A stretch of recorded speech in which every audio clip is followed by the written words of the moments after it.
Okay, so last week we discussed how each convolution layer operates, what exactly is the operation which is happening behind those layers, and we saw that it's a pretty trivial operation, right? It's just filtering.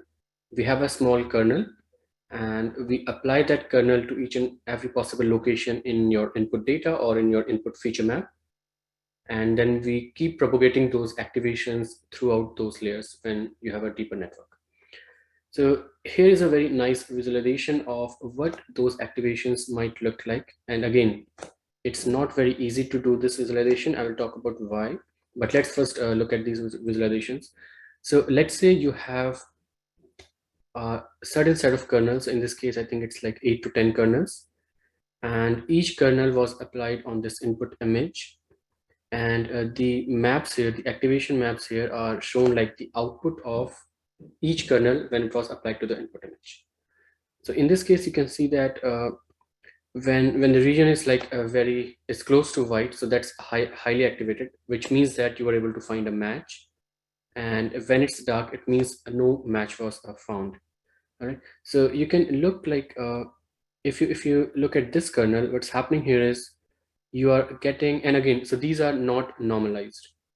And once you pass these through a ReLU activation, so ReLU will like just clip off all the negative values, and then you are only seeing the positive values. So let's look at this actually. This is more meaningful.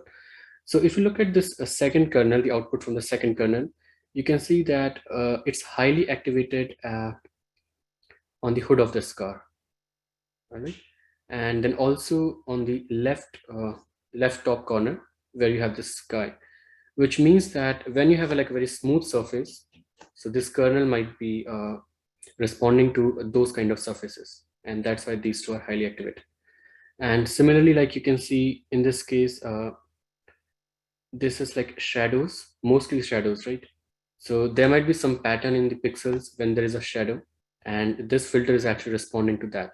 So whenever you have a shadow like this shadow of a car, it's highly active. And this is like shadow of the trees. I mean, you don't have much light here. So you can also say like the brightness of the pixel. So it might be just responding to the brightness. So you are seeing that it's highly active here. So similarly, like every kernel will respond to different qualities, different patterns, different characteristics of your input data. And based on that, you will get these activation maps. And then you will keep applying these kernels. And you can see that at the end, you just have like these set of features which you will use for classification. And then you can say that, okay, if you have certain set of features, then you can determine whether car was present or truck was present or airplane was present, right? So based on these features, you can perform the classification. So and the other interesting thing you can see here, observe here, is that the initial layers are going to respond to very simple features. So these could be edge features, or these could be like intensity features.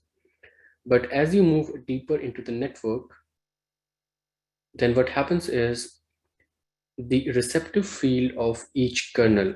Okay, so make sure you get this. The receptive field is like the area on the input image which is being used by any kernel when you're performing that filtering operation. So that's called receptive field. So that receptive field actually grows as you go deeper into your network. So let me try to explain that. So when you put a kernel in the initial layer, so let's say your kernel is 3x3, then what will happen is that kernel is only looking at that 3x3 patch in the input image. So let's say if you put that kernel on this left top corner, it is only looking at those 9 pixel values. That's it. It is not aware of what's happening outside that patch. But if you think about this, as you go deeper, what will happen is your kernels are actually accumulating values from neighboring pixels. And that's what we are doing, right? We are taking linear combination of the neighborhood. So as you go deeper and deeper, what will happen is, let's say in this layer, when you're applying kernel at this particular location, so the activation map you have at that point of time, that activation map was generated by looking at the neighboring pixels as well, right? Because of the kernels in the previous layers. So that's why the receptive, even though you're applying this kernel at 3x3 patch of the activation map, but the actual receptive field will be much bigger. So which means that when you are at this level, those kernels are trying to match or trying to figure out features which are like more complicated. They're not basic like edges or something. They will look into more complicated structure. And that's why like at the end, whatever features you have, they have the capability to understand like what's the complex structure of your car, what are the properties at a higher level, and that's why you're able to classify those and say that okay, whether car is present or not. All right. So now that was the visualization of the kernels. And again, so I said when it's not easy to visualize, the reason is if you think about this, your kernel has a certain shape, right? So let's say it's a 3x3 kernel, but it has like a third dimension which should match the depth of your input activation. So these initial kernels, they will have shape, let's say 3x3x3. So how will you visualize that? You can only visualize one channel of that kernel. And deeper into the network, your kernels will have shape, let's say 3x3x256. So you can't visualize that high dimensional kernel, right? So even to visualize just one kernel, you'll have to visualize if the depth is 256, you'll have to visualize maybe 256 times. So that's why it's not that trivial. Okay, so now let's try to go deeper into like a very popular CNN, which is called AlexNet, and try to understand as we move from the input data to the final prediction, how this network looks like. So be careful, like look at these numbers. So the input here is like this image, and the dimensions are 2 to 4. So this is not 2 to 4. I directly picked this from the original paper, and there is a typo in that paper. It should be 2 to 7 by 2 to 7, and 3 is for like 3 channels. It's a colored image. And the initial or the first layer of your CNN, the kernel shape is 11 cross 11. All right. So the kernel is 11 cross 11, and of course the depth of that kernel will be 3. So that's implicit. We will never actually talk about that. Now, applying this kernel with a stride of 4, it's going to give you a feature volume which is 55 cross 55 cross 96. And the reason is 96 because we are using 96 such kernels. And similarly, we will walk through like the whole architecture and see what is like the number of parameters which are utilized by each of these layers.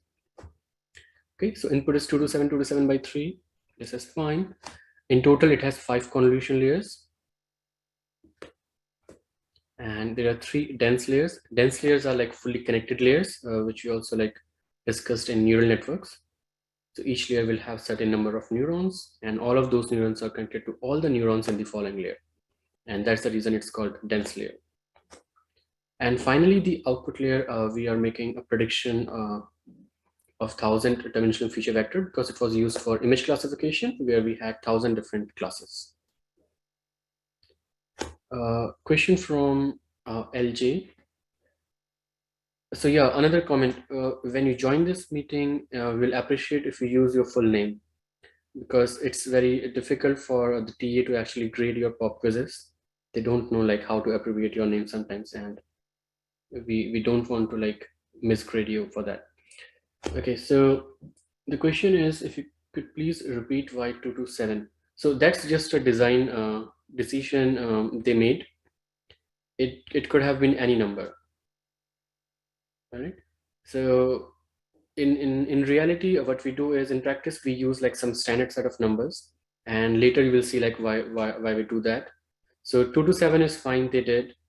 But these days, what we do is if we have to train at a high resolution, we use a resolution of 2 to 4, 2 to 4. If we have to train at a lower, we do 112, 112, and then we come to 56, 56. And these days, rarely we train at 28 cross 28. Okay, and so there is a reason for that. 256 is like in the power of 2, right? So when you do max pooling, then you will get like perfect divisions of your feature maps. And we take 2 to 4 because we want some randomness in our training. And again, if you don't understand this, bear with me. We are going to talk about this again later. So usually we have a bigger image, which is let's say 256 by 256, and we take a random crop of 224, 224 from that bigger image for training. So every time we take a random crop, it means your network is seeing a lot of variations of that particular image. So it helps in the network training. Okay, so I think your question was clarified. James answered that. It's a typo. Okay, great. So that was about the image resolution, and let's name these layers that you will also do like when you design your own network. So the first is Con1, and after that we are using a max pooling layer. Then we have a layer normalization. So these days we rarely use like a layer normalization, because this was a different kind of normalization. We just normalize the values. All right, so these days we have, if we do normalize, we use batch normalization. So we try to normalize each batch of training. Again, we are going to talk about that. But usually if it's a shallow network, we don't need actually normalization, okay? But this normalization is just like normalizing your values between -1 and 1, keeping the standard deviation of 1. So, and mean of 0. So that's fine.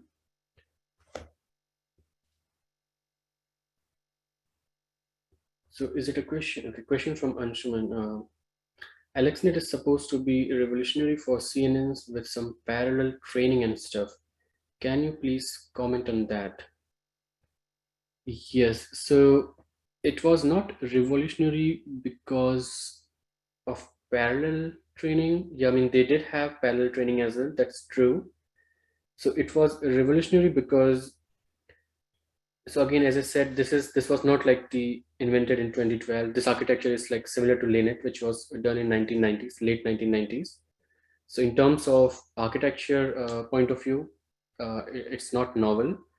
The only difference was we had like good enough GPUs in 2012 to train these networks, and we had sufficient amount of data which can be used to train these networks. So those two were the main important factors. And parallelization, they did use parallelization to actually fit more data into memory. So they split like the network among multiple GPUs. But again, I don't think that's very relevant at this point of time. Anshuman, is that fine? Or you need more explanation to that? Okay, great. Because if I go deeper in that direction, it might confuse the rest of the class, right? Okay, so we have norm, and then again conf, then max pool norm, and then 3 consecutive con layers. And again, these are like just design decisions. It could have been something else as well. So later we'll see like when you design your own network, you can make these choices. Then again a max pool, and then 3 fully connected layers, after which we'll get this prediction. So one thing you will observe is that we need like max pooling at early stage. The reason is we discussed it helps in introducing shift invariance property into your network, right? So that's one thing. The other thing is if we introduce max pooling early on, we are reducing the memory consumption by a huge margin, right? So in this case, you can see that from 55 we are, okay, so it will, initially if we don't do max pooling, then it won't be like 55 cross 55, it will be like a bigger resolution than that. And it will take like a lot of memory. So we reduce that like initially, and then continue doing convolutions. And at the end, we need this max pooling because we want to continue using dense layers, which require a lot of parameters. We will see that as well. So usually you have a max pooling layer just before you're fully connected to reduce the number of activations or number of features. Okay. So now let's talk about the first layer. Input is 227, 2273, that's good. And we are using 96 different kernels. And then the shape of the kernel is 11 cross 11. And they were applied at a stride of 4. So can you compute like how many parameters this will require?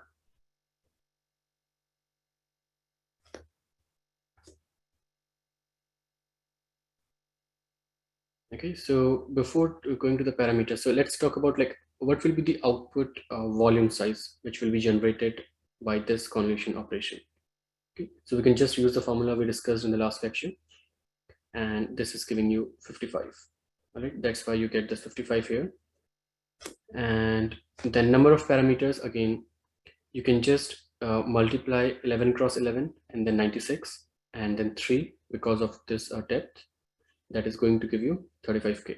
So which means that the first convolution layer is taking roughly around 35K parameters. Okay, let's go to the max pool layer. So the output after con1 was 55, 55, 96. And you know that if you max pool, we just reduce the resolution. So in this case, 3x3 filters were used at a stride of 2. And again, you can use the same formula, KV27x27. So that's 27, 27. All right. So again, we don't need any parameters in max pooling layer. So that's 0.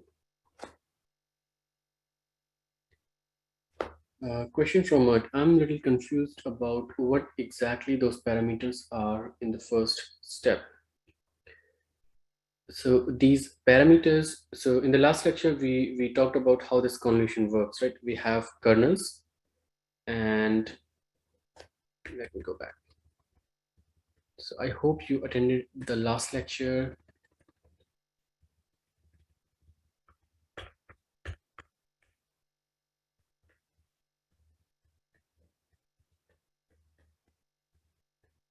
All right. So this is your input image. Then you have this kernel, right, which will apply on this image. And the goal of this kernel is to extract meaningful features or meaningful patterns from this input image or input feature volume. And these are your activation maps. Okay, so this activation map is telling you whether those features or those patterns were present in the input image. So for doing this operation, you need this kernel. And this kernel will be learned when you train your network.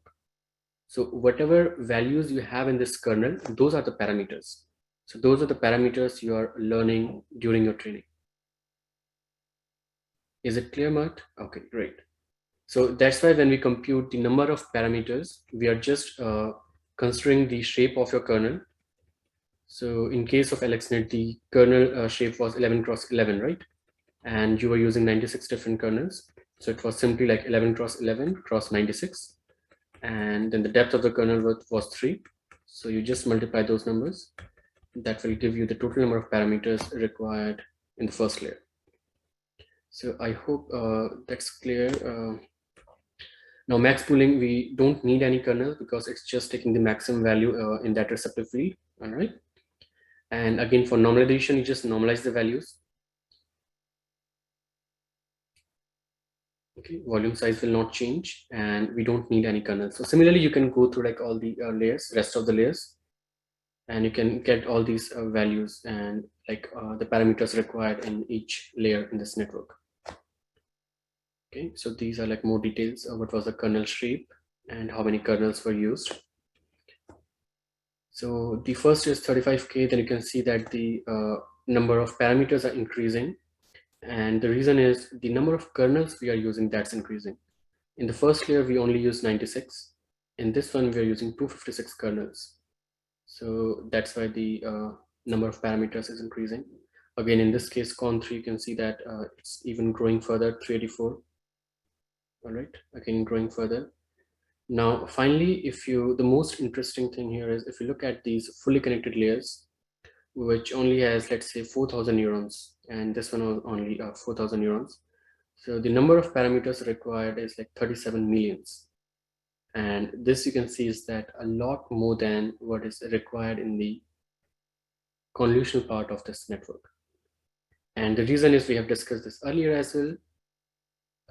In fully connected layers, you connect like all the neurons in the first layer to all the neurons in the next layer, and you cannot share those weights.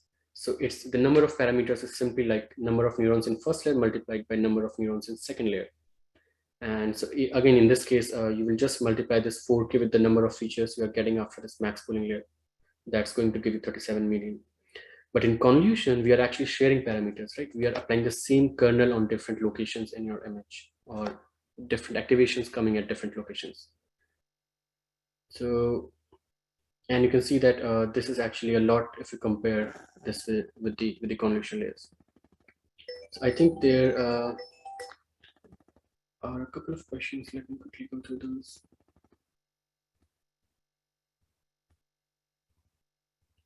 So question from Shenyang. when should we use padding and when not?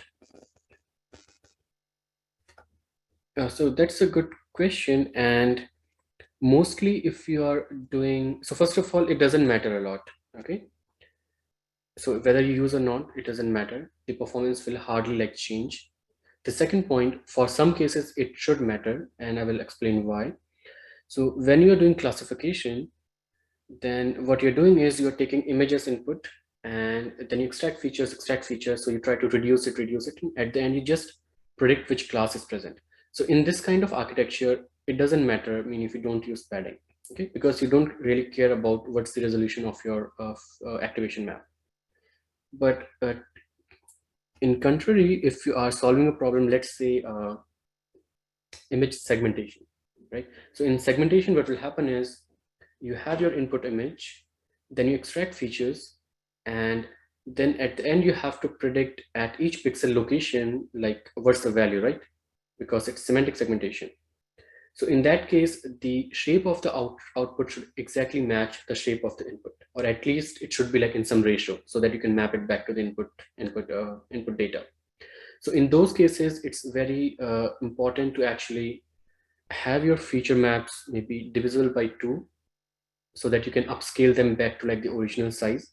So in those kind of problems, like a unit kind of architecture where you have encoder decoder, so we do use padding so that we can preserve the resolution of the input feature map with the output feature map.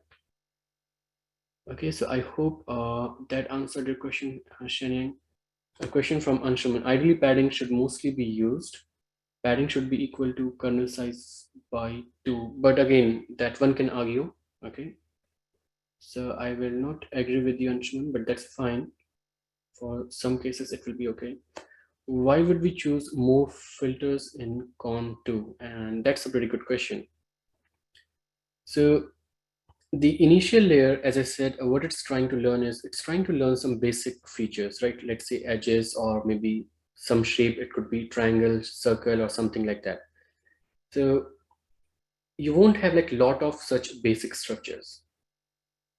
And that's the reason you don't need a lot of kernels in your first layer, because you have different type of objects, right? Let's say you have an image of a face, or if you have an image of an apple, then the edges you can easily share among these two images, although like they are different objects, right? Because they might have vertical edges, horizontal edges, or they might have some slant edges.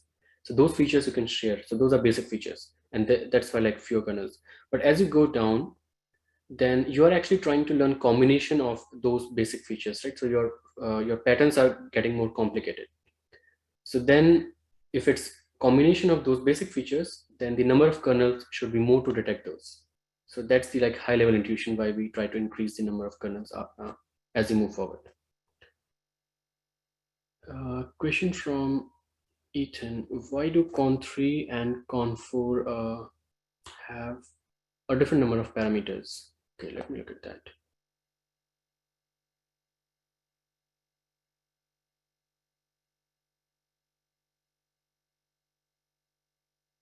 Okay, so if you look at Con3, then Con3, the filter size is 3 cross 3, right? But that's just spatial resolution. You'll have to look back to the previous layer where you're using 256 kernels, which means that the depth of these kernels will be 256, right? So the total number of parameters in this case will be 384 times 3 cross 3 cross 256. But in this case, the previous layer has 384 kernels, which means the depth of these kernels will be 384. And again, that will increase the number of parameters. Okay, so is that clear, Ethan? Question from Karthik. So if it's not clear, you can just message later. I'm just going through all the questions. Is there a method through which we choose how many kernel filters to use? Yeah, there's no automatic method. Mostly like it depends upon like your memory consumption, how much memory you have, and also like how complicated your problem is. So for example, if you're just doing digit classification, then you don't have a lot of patterns there, right? So you might not need a lot of kernels. But if you are, let's say, doing some kind of scene classification or the action recognition, then there are a lot of patterns like which should be learned, and in such cases you need more kernels. And most of the times it's just like you try those out and see if the network is learning well or not. Okay, and you again try to reduce or increase based on the memory consumption or like what kind of GPU power you have. Okay, so Shenyang, I think, yeah, that's fine. Okay, then Ethan, but then why is con 4 and con 5 the same? Con 4 and con 5. No, they are not same, right? This is 1.3 million and this is That was a 440. typo. I meant to write different. Oh, sorry, I didn't get it. Can you please repeat the question? Yeah, pretty much my same question for COM3 and COM4, because COM4 and COM5 would both have 384 filters in the previous layer. So why wouldn't they be the same? Why are they different? No, con 5 has only 256 filters. Yeah, but you said it Con was based on the previous layer, no? Right, so the depth of these filters will be 384, that's fine. So it will be 384 here, it will be 384 here. But then the total So, number of filters is also used to count the number of parameters, right? So in this case, it's just 256. okay, This I is see. 384. So it's not just like the number of filters in the current layer. You take into account both, like the number of filters in the previous layer as well.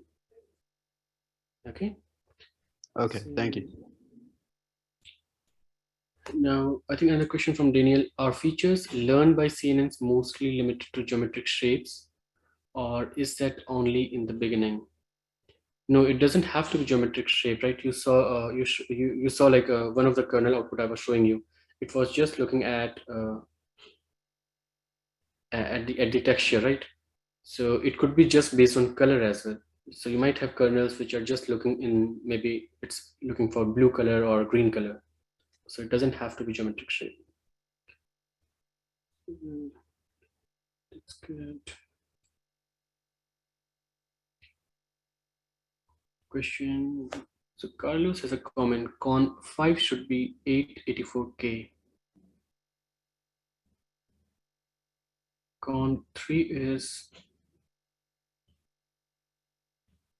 384, 3 cross 3 cross 256, right? And this is 256, 3 cross 3 cross 384. That's true. And yeah, I don't know why it's saying 442. So probably a typo. You're right, Carlos. That should be 884. Yeah, I need to fix that. But yeah, that's good. It means you understand it, like what's happening, how we are computing all these parameters. That's good. Thank you for pointing that out.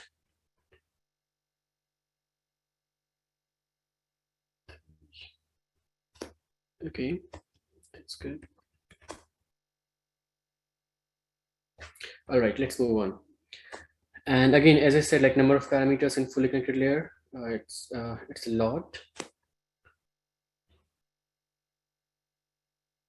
And this I explained you earlier. The initial layers are trying to learn low-level features. So these could be just like colors or some patterns or maybe edges. And as you move deeper, then it's trying to learn more complicated feature. And again, at the final level, like the pattern will be like based. It's like at an object level, and you have like very interesting very interesting patterns here, right? Which are finally used for classification. So that's the high level idea. Question from Bal Ganesh. Does stride and padding size affect parameter numbers? Yeah, you guessed it right.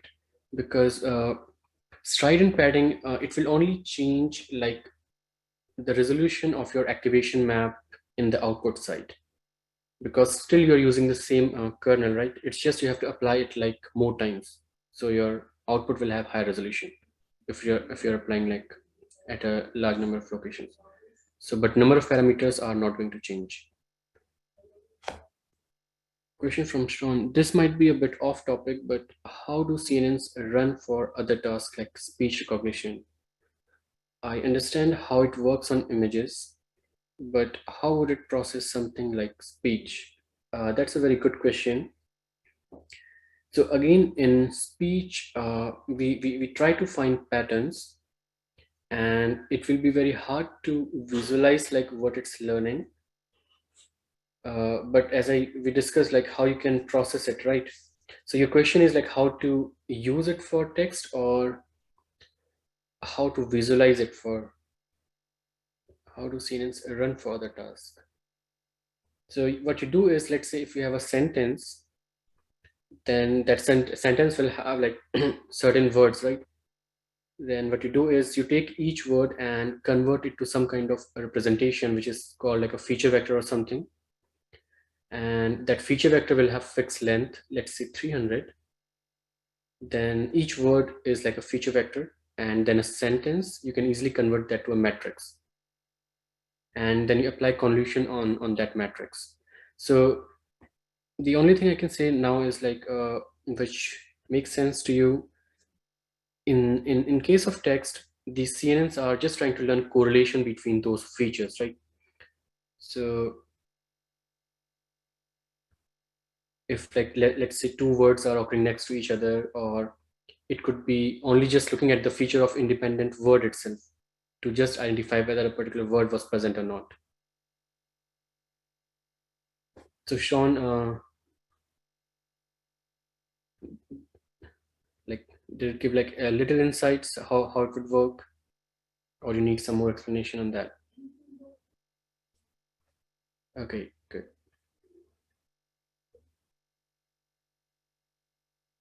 So question from, not question, I think it's a comment from Carlos. Another method could be to draw sound waves as images and apply scenes. Right, so we saw that, right, in the previous lecture, like you can create a spectrogram for audio and then apply scenes on top of that. Question from Mert. Other features shown here the result of learning and the final forms of the kernel? That's a very good question, and your first part is true. These are after learning, so these kernels were learned. The second question, these are not kernels. All right, so as I said, it's not trivial to visualize the kernels because of the shape, and the kernels are usually 3 cross 3, 7 cross 7. But if you look at this pattern, I mean, you can't represent this complex pattern in 3 cross 3 or 7 cross 7, right? So what we are showing here is these are the pattern in the input image, the receptive field, which was like highly active when a kernel was applied like at a deeper layer. So in layman's term, so this is a way to understand if you apply a kernel to, let's say, at a 5th or 6th layer on any activation, and it's giving you very high activation, it means that it was able to recognize something. Then we actually backtrack those features to the input image. What exactly was present in the input image when we got that high activation? And then we're trying to visualize that pattern. Okay, so that's again at a high level, but the exact process is more complicated.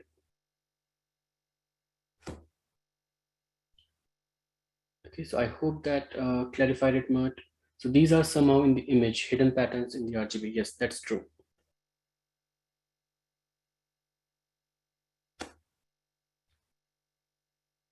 Okay, so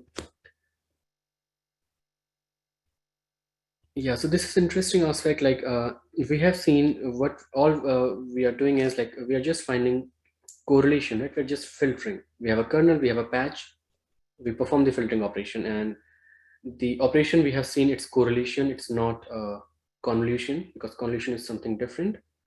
So ideally, I mean, these networks should have been called like correlation neural network, which would have been perfectly fine. And most of the deep learning frameworks we have, the libraries we have, they actually implement correlation. They don't implement convolution. But at the end, if you think about this, it doesn't matter, right? Because if you are doing correlation and you are learning some kernel, then if you just flip that kernel in x direction, y direction, that correlation operation will be equivalent to a convolution operation, right? Which means that if you can learn some good kernels using correlation operation, you can do the same for convolution as well. So you can say that, okay, we are doing convolution, but we are learning like different type of kernels, because whatever kernel you are learning, you can flip them and say that, okay, this is the kernel we learned. Now you can apply convolution. All right. So that's just like a technical term, but you should be aware of this. So that's all, I think, the basics of convolution. Next topic we have is how exactly we train these networks so that we can learn these nice kernels, which are helpful in extracting features from your input data. So any questions on this one before we continue to the next lecture? What is this?